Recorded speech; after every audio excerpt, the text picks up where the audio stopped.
জয় মা বাংলা, জয় ভোলেনাথ, জয় গুরুদেব, নমস্কার। অ্যাস্ট্রো বিআরএসে সকলকে স্বাগত জানাই। আশা করি সকলে ভালো আছেন।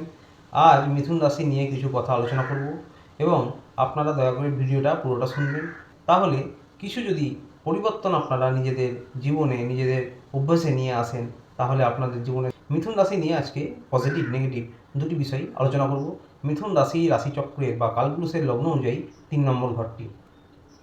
এই রাশির লর্ড হচ্ছে বুধ। এটি একটি দ্বৈত রাশি, বায়ু রাশি, এবং এই রাশিতে কিন্তু দেবগুরু বৃহস্পতি নাশস্থ হন।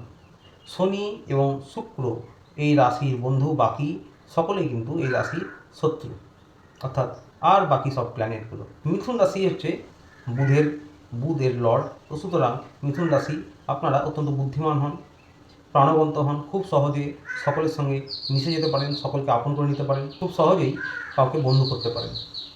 আপনারা কিন্তু খুব কঠিন কাজও খুব সহজেই করে ফেলতে পারেন। এটাই আপনাদের মধ্যে একটা বিশেষ বৈশিষ্ট্য, যা অন্য সকলে পারে না। যে কোনো বিষয়কে আপনারা বিশ্লেষণ করতে পারেন, ভালোভাবে বোঝাতে পারেন এবং তার ভালো মন্দ বিচার করতে পারেন। যে কোনো পরিস্থিতিতে আপনারা নিজেকে মানিয়ে নিতে পারেন। এই সমস্ত কিন্তু আপনাদের চারিত্রিক বৈশিষ্ট্যগুলো আপনাদেরকে অন্যদের থেকে আলাদা করে। শুধু তাই নয়, একসঙ্গে আপনারা কিন্তু বেশ কিছু কাজের দায়িত্ব নিতে পারেন। আপনারা প্রচণ্ডভাবে পরিবর্তনশীল হন এবং পরিবর্তন করা কিন্তু আপনাদের খুব পছন্দের। অনেকে ততক্ষণ পর্যন্ত পরিবর্তন করেন যতক্ষণ পর্যন্ত তাদের একটা তৃপ্তি না আসে। আপনারা ভালো উপদেশ দিতে পারেন। তবে এবার বলবো কী কী বিষয়গুলি আপনাদের কিন্তু খেয়াল রাখতে হবে, যেগুলোর জন্য আপনাদের সমস্যা হয়।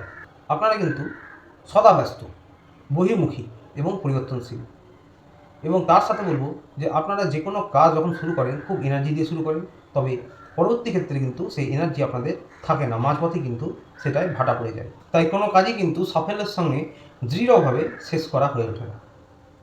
এবং আপনাদের ক্যারেক্টারের মধ্যে এই বিষয়টি হয়তো অনেকের পছন্দ হয় না। আপনারা কিন্তু কখনো উদার, আর কখনো একটু কঠিন, কখনো একটু হিসেবে নিজেদের কিন্তু অযাচিতভাবে বহিঃপ্রকাশ করা, নিজেদেরকে অযাচিতভাবে কখনো কখনো আপনারা বহিঃপ্রকাশ করেন। কিছু কিছু ক্ষেত্রে অকারণে কিন্তু আপনারা একটু বেশি উদ্বেগ প্রকাশ করেন, উত্তেজিত হয়ে পড়েন। হ্যাঁ, এই বিষয়টাও আপনাদের কিন্তু একটা নেগেটিভ পয়েন্ট। একই সাথে বেশ কিছু কাজের দায়িত্ব নিয়ে নেওয়া, এবং যার জন্য আপনাদের মানসিক চাপ বৃদ্ধি হয়, মানসিক উদ্বেগ বৃদ্ধি হয়। তো এই সবের জন্য আপনাদের কিন্তু শারীরিক অসুস্থতা দেখা দেয়।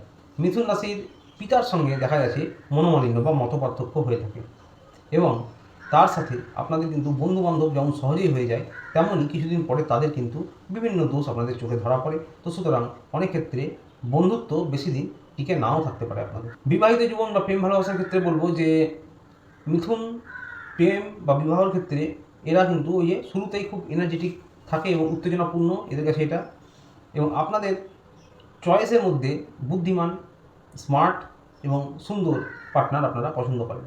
তবে সেই বুদ্ধিমান বা স্মার্টনেস, বা তার আবেগের যদি কমতি দেখা যায়, তখন কিন্তু আপনাদের সম্পর্কটাও ফ্যাকাশে হয়ে যায়। কর্মের দিক থেকে বলবো সাংবাদিকতা, সেলসম্যান, অ্যাঙ্কারিং, এডিটর, রিপোর্টার, লেখাপড়া, শিক্ষাজগৎ এবং হিসেব নিকেশ, অ্যাকাউন্ট, এই সমস্ত কাজে বেশিরভাগ আপনাদেরকে দেখা যায়। তবে হ্যাঁ, জীবনে যেমন আপনারা সুখ ভোগ করেন, ঠিক সেরকমই দুর্ভোগ কিন্তু মিথুন রাশির জাতিকারা ভোগ করে থাকে। তো নেগেটিভ পয়েন্টগুলো খেয়াল করবেন এবং নিজেদের ইষ্টের আরাধনা করবেন। মেডিটেশন আপনাদের দরকার, একটু হাঁটাহাঁটি, মেডিটেশন আপনাদের করা অবশ্যই দরকার। তো আসলে এই পর্যন্ত। ভিডিওটি ভালো লাগলে চ্যানেলটি অবশ্যই লাইক, সাবস্ক্রাইব করে পাশে থাকবেন। দেখা হচ্ছে পরের ভিডিওতে। ততদিন ভালো থাকবেন, সুস্থ থাকবেন। নমস্কার।